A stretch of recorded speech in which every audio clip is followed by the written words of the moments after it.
Here, this is for you, Mom. Emma said so, but then in the next moment, she flipped the stew onto the floor. What? It was the first time my son, Michael's family had come over to our house. I was preparing dinner with Stella, my daughter-in-law, and Emma, my 3-year-old granddaughter. But then Emma, instead of placing the stew at Stella's seat, deliberately spilled it on the floor. It wasn't because she tripped or slipped. She clearly did it on purpose. Wasting food like that. Why would you do something like this?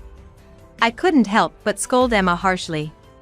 Because I thought it was easier for Mom to eat. Startled by being scolded, Emma said, crying and shaken. Easier to eat? I couldn't believe Emma's words and unconsciously repeated them. Mom always eats on the floor. What do you mean? Sobbing, Emma tried to explain. Hearing Emma's surreal words, I looked at Stella to question her. Seeing Stella with a pale face and her shoulders shrunken, I felt she was hiding something. Good morning. Today, as always, while looking at the portrait of my deceased husband, I greeted. I have been living alone since my husband Ian passed away a few years ago. The expression on Ian's face in the portrait is grumpy, with a deep furrow between his brows. Thinking back, I hardly ever saw him smile during his lifetime. Our marriage was arranged, and from the beginning, we were careful with each other. We barely spoke, each of us strictly keeping to our roles. A happy marriage seemed far from achievable, and we never went out together even on holidays. At that time, I didn't have friends to call my own, and of course, it was a time when there were no mobile phones, so I came to think that's just what marriage was. Ian would lock himself in his room or go out alone on weekends, coming back late at night.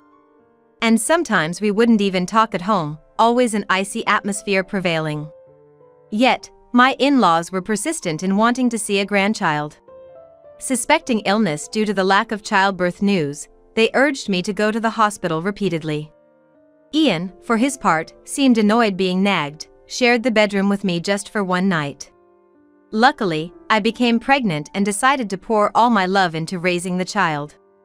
Ian showed no interest even as my belly grew, mercilessly assigning me household chores even when I was immobilized by morning sickness and wasn't even there for the birth of our child.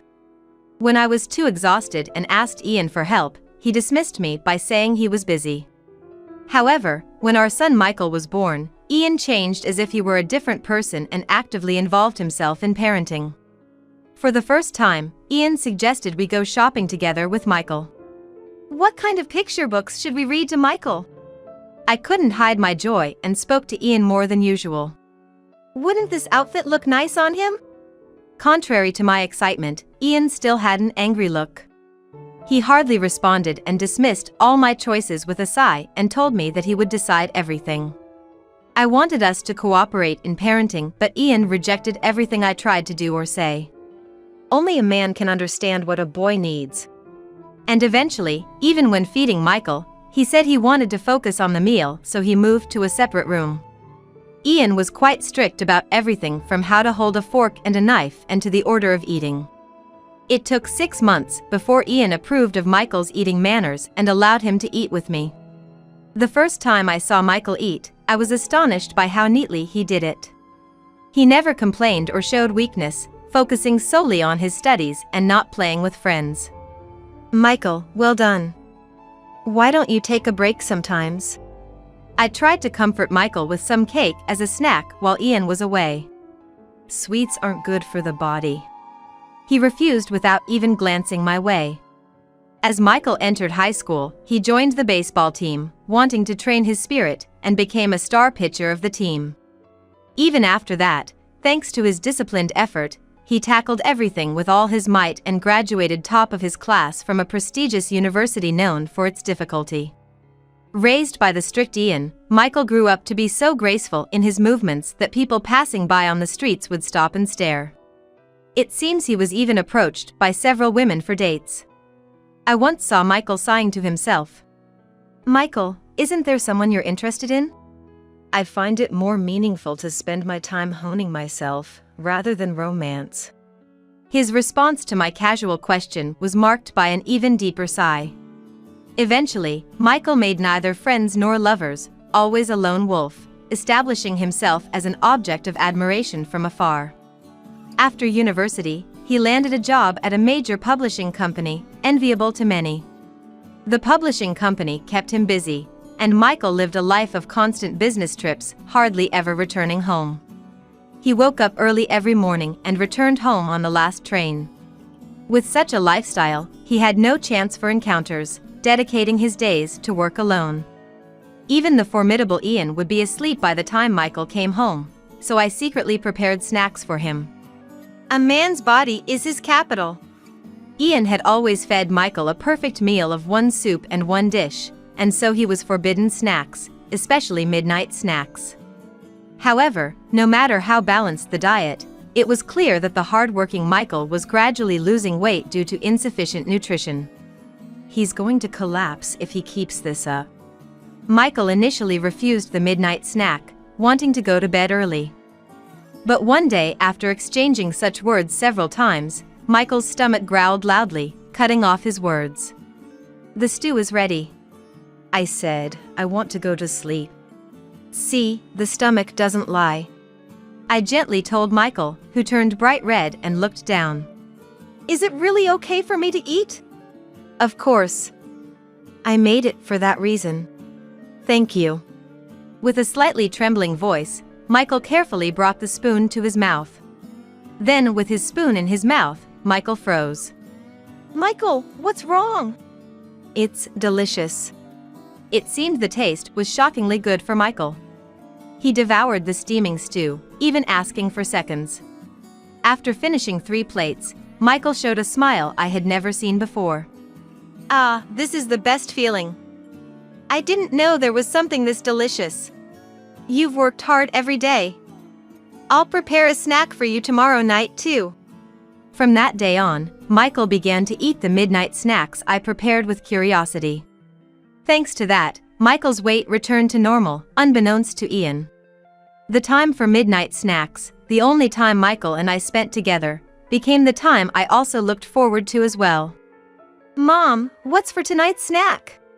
"Tonight, it's ramen." "Ramen? I've been wanting to try that." For Michael, who had never eaten out, the midnight snacks I made were all first-time experiences. Every time, Michael would light up like a child and eagerly eat up the meal.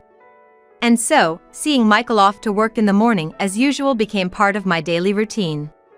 Michael, having regained his health, made significant progress at work, becoming regarded as the star in the company. This led to a series of invitations from women, it seems. Seeing this, Ian, perhaps unable to stand it, recommended an arranged marriage, and quickly, the discussions concluded, and Michael ended up getting married without any prior dating experience. Michael married Stella, a woman who worked as a secretary to the president of a famous company. Though she was of a quiet demeanor, she appeared to be a polite, serious person. "I am inexperienced, so I ask for your kindness." At our first meeting during the introduction, Stella greeted us politely, a rarity these days. "I will do my best to be a good wife and support Michael."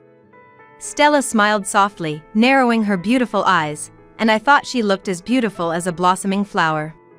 "We're going to be family, so don't hesitate to rely on us for anything."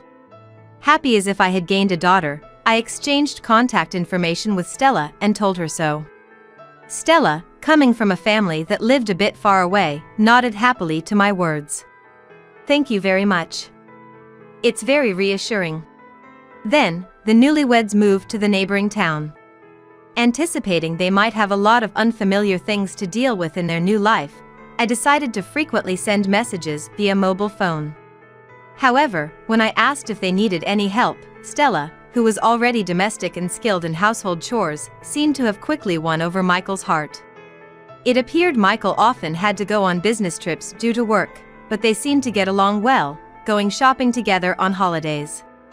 Not only that, but Stella also took care of me by giving me candies when I had a sore throat or recommending a good plaster when I mentioned I had hurt my back, always considerate towards me.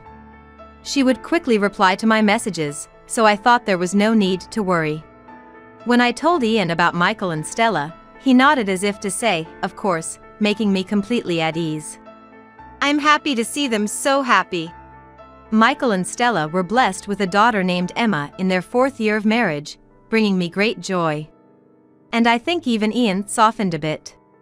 However, life doesn't always continue happily. Before Emma turned 2, my Ian suddenly collapsed. Ian, who had lived a life rarely seen smiling, seemed to have been unknowingly harboring stress. By the time he was advised to be hospitalized, it was too late, and cancer had spread throughout his body. And so, Ian passed away, leaving us behind. After the funeral, as I started living alone, messages from Stella, which used to come frequently, gradually became scarce.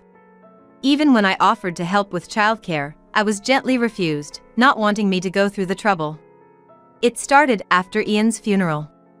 Stella suddenly began acting strangely, and when I inquired about Emma or their life, her responses were curt, and sometimes there was no reply at all. She wouldn't answer phone calls, and I worried every day. Feeling the distance between Stella, Emma, and myself, time passed, and before I knew it, Emma was 3. Thinking at least for Emma's 3rd birthday, I decided to send a message about having a meal at my house. Happy 3rd birthday to Emma! Have you gotten used to parenting? Yes, thank you. It's been a while since we've seen each other. How about a meal at my place? No, thank you. Stella's cold reply made me sigh. I haven't had much to look forward to since I became alone. I want to celebrate my first grandchild's 3rd birthday. After sending such a message, perhaps my feelings got through, as she curtly replied, "All right, we'll go." I had doubts about Stella's sudden consent, but the joy of meeting Emma soon dispelled them. And finally, the day of the family meal arrived. Stella, it's been a while. I greeted Stella and her somewhat tense family with a smile. Sierra, it's been a while. Thank you for inviting us today. Wondering if they were nervous after such a long time, I let them into my house. Come on, Emma, say hello to Grandma. Emma, who had been shyly hiding behind Stella, came forward quietly when encouraged and bowed politely. Grandma, hello. Contrary to Stella's uneasy and somber demeanor, Emma greeted me with a bright smile. Emma, hello. I made stew today, let's eat together. Yay! I love stew. It was the first time I had seen Emma since she was just a baby. I was worried she might be shy, but Emma's cheerful and innocent demeanor lifted some of my anxiety. However, Stella, hunched over and unusually vigilant, was not the Stella I knew. She used to be considerate and attentive to her surroundings. While I was concerned about Stella, I decided to wait and see, understanding she might have things she didn't want to talk about. Where's Michael? Stella, looking unsettled, scanned the inside of the house. Oh, Michael will be coming directly from his business trip, so he'll be late. I received a message. Stella, you didn't know? That's right. I'm sorry, I might have missed the message. Stella seemed relieved for a moment and hastily checked her mobile phone as if to hide her expression. I'm sorry, I had a message too. I can't believe I missed it. I feel like a failure as a wife. Stella's blue face and the way she berated herself seemed excessive to me. The message had just come in, so there was no need to worry so much. However, I didn't press further in front of Emma. It's not your fault, it's okay. Sit down, and I'll reheat the stew. Sorry. Her voice was so low I had to ask again. Stella, did you say something? Nothing, it's nothing. Stella seemed even more withdrawn, making me feel she was hiding something from me. It was just a hunch, but these intuitions often prove correct. I'll help you carry it. Emma ran over with an innocent smile, cutting through the tense atmosphere. Oh, thank you. But stay back from the stove, it's dangerous. Emma's offer to help was impressively mature for a 3-year-old. Stella, meanwhile, sat down hesitantly and stared solemnly at her spoon. Here you go, be careful, it's hot. Okay. Emma energetically took her plate and slowly walked over to Stella. And then, here, this is for you, Mom. Emma said, and in the next moment, did something unbelievable. What? Emma deliberately spilled the stew on the floor instead of placing it at Stella's seat. It wasn't because she tripped or slipped. She clearly did it on purpose. Why would you do something like this? Wasting food. I couldn't help but scold Emma harshly. Because it's easier for Mom to eat. Surprised by the scolding, Emma said, crying and shaken. Easier to eat? I couldn't believe Emma's words and repeated them unconsciously. Mom always eats on the floor. Eating on the floor? What do you mean? Mom always eats on the floor because Dad makes her. Emma tried to explain, sobbing. Hearing Emma's surreal words, I looked at Stella, who was trembling and pale. Stella, what's going on? Just as Stella was about to speak, the doorbell rang, and Michael appeared at the entrance. Despite the awkward timing, I quickly cleaned up the spilled stew and welcomed Michael in. I'm home. Did something happen? Michael seemed puzzled by the delay between the doorbell and the door opening. Welcome back. I couldn't leave the stove. I tried to act normally, hiding my agitation. I see, is that stew I smell? Yes, your favorite stew. I felt relieved I had made stew and breathed a sigh of relief. Unaware of anything, Michael cheerfully entered the living room, ignoring Stella's distress and sat down with a thud. Nothing beats Mom's stew. Michael spoke loudly while Stella bit her lip tightly. Feeling the tense atmosphere between them, I forced a smile, struggling to maintain a facade. I was skeptical about Michael making her eat on the floor, but I sensed their relationship wasn't good. The conversation remained superficial, the stew tasted bland, but somehow, the meal ended peacefully. After the Michael family left, I messaged Stella about the incident. The only reply I got was it's nothing. It can't be nothing. I murmured quietly to the mobile phone screen, reflecting on our interactions. Stella's messages have been cold lately. The distant replies didn't seem like they were coming from the caring Stella I knew. Thinking about the incident made me wonder if Michael was controlling her phone. I can't overlook what just happened. I need to check on things myself. With that thought, I decided to visit Michael's house. Even though it's spring, it was already dusk. I shivered in the cold air as I approached their house. Just then, I heard a loud argument. It's your fault. What? That was Michael's voice. Panicked, I pressed the doorbell. Michael, with a forced smile, greeted me. Mom, we just said goodbye, what brings you back? I need to talk to Stella. What? Well, Stella's tired from the visit, I'll pass the message. Michael blocked my way, visibly flustered. This is an important matter between women. My firm tone left Michael with no choice but to let me in. Stella? Looking around inside, I noticed the bathroom light was on. I'm going in. As I headed to the bathroom, Michael hurried after me, panicking. Stella's in there, you can't go in now. But I entered the bathroom before Michael could stop me. And what I saw was unexpected. Stella! Stella was in the shower, drenched, sitting on the floor. Sierra. I was cleaning the shower and accidentally turned it on myself. Stella weakly smiled as she spoke to me. This is terrible, you'll catch a cold. After finding a towel, I wrapped Stella in it, drying her hair and arms. I can't believe this. Sorry, Mom, Stella always messes up when I'm not watching. Michael didn't even attempt to get a towel, instead crossing his arms with an angry look. Stella was in a daze, quietly letting me help her. Seeing Stella's slight shivers, I couldn't deny Emma's words were true. Stella, I've dried you off somewhat, but you need to change immediately.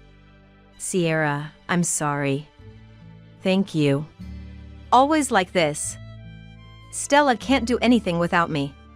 Michael complained, but Stella's fear was evident. Pretending to use the bathroom, I discreetly called the police, and soon the doorbell rang, signaling their arrival. Who's that? Michael answered reluctantly. We've received complaints about loud noises from this house. the officer said, to which Michael lied about a misunderstanding. The officer insisted on speaking with us after checking the neighborhood. Today's a bad day. Scratching his head, Michael opened the door. 3 officers entered swiftly, one securing Stella and Emma while the others restrained Michael. What? Michael resisted desperately, but the officers were unfazed. What the hell? What did I do? He knew he couldn't fight off the police, but he still tried to make himself loose. To that the police said in a low voice, "If you don't calm down, you're obstructing the execution of our duties." Michael turned pale and suddenly became quiet. Meanwhile, Stella, overwhelmed by the sudden events, saw the subdued Michael and burst into tears. Looking at me and the officers, she spoke quietly. "I can't take it anymore." Stella revealed her pent-up frustrations. "As soon as we got married, he submitted my resignation without my consent. I protested to the CEO, but no one believed me." Rumors had spread that Stella complained about her low salary and was unhappy with the CEO, none of which were true. Ultimately, her resignation was accepted despite her objections. Life became hell after I became a housewife. First, her mobile phone was taken away.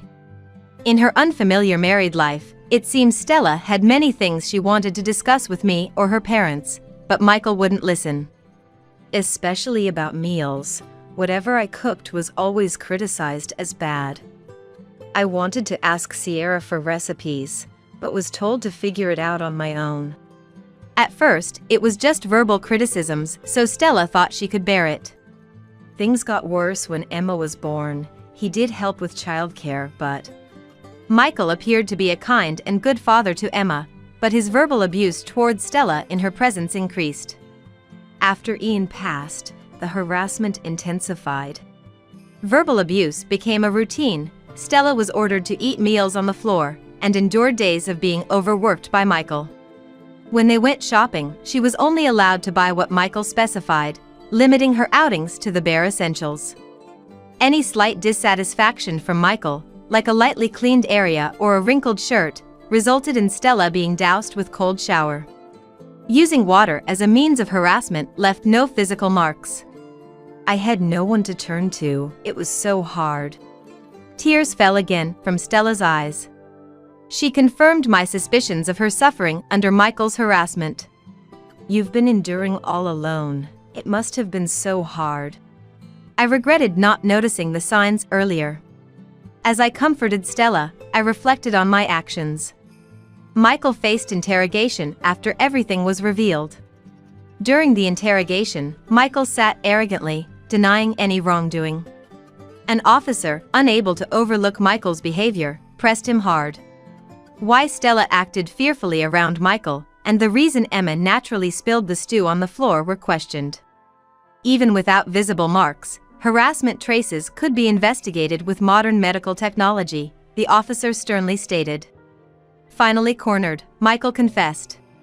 "I've been under a lot of stress." Michael murmured as if speaking to himself. He resented the strict discipline enforced by his father since childhood. He was strictly told about the order of the meal he ate and the right size he was supposed to eat in one bite. "You can't even do this." Harsh scoldings for minor mistakes were part of his upbringing. Forced to learn kanji and English at a young age, Michael was made to revise tirelessly for any mistakes. In elementary school, while peers enjoyed games, Michael was sent to unwanted lessons and cram schools. He revealed his dissatisfaction with all of it. In high school, he was forced into a strict baseball team, despite having no interest. "The first time I played soccer during a break, I found it incredibly fun, but my father never allowed me to switch to the soccer team." I was shocked by Michael's words. I trusted Ian to take care of meals in another room, never questioning it, and rejoiced at Michael's academic and extracurricular diligence. "All the times you were working so hard, it wasn't because you enjoyed those activities." I didn't know Michael loved soccer and I was unaware of his interactions with Ian. I was just preparing lunches every day without knowing anything about my family. "I had no idea you felt that way, Michael." It's natural for you not to know.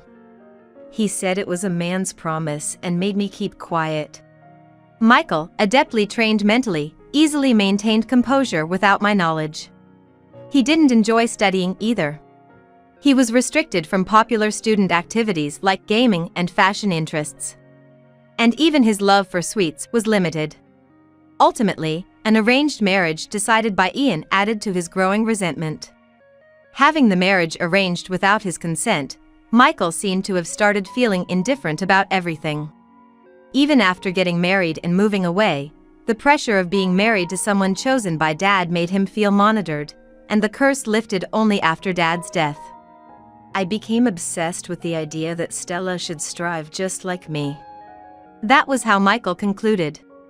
I thought I had raised Michael together with Ian.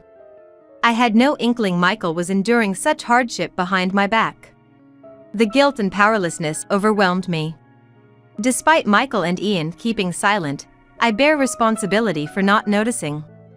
Stella, this isn't something an apology can fix, but it was my fault for raising him poorly. I'm truly sorry. No. I'm the one who should apologize for not being able to heal Michael's heart. Stella's words, ever so kind, made tears spill from my eyes. Stella, you've done nothing wrong.